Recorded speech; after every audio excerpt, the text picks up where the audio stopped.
งั้นคุณเจอของจริง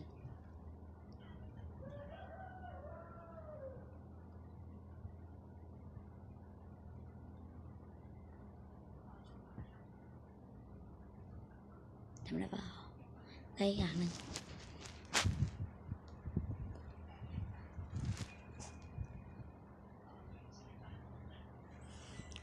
นี่คือสิ่งที่ผมทำได้ แล้วก็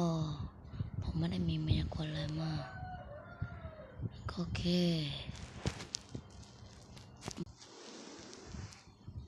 ่นั้นนั่นแหละผมทำไม่งั้นแหละผมทำอะไรไม่ได้หรอกผมมันก็แค่มนุษย์ธรรมดา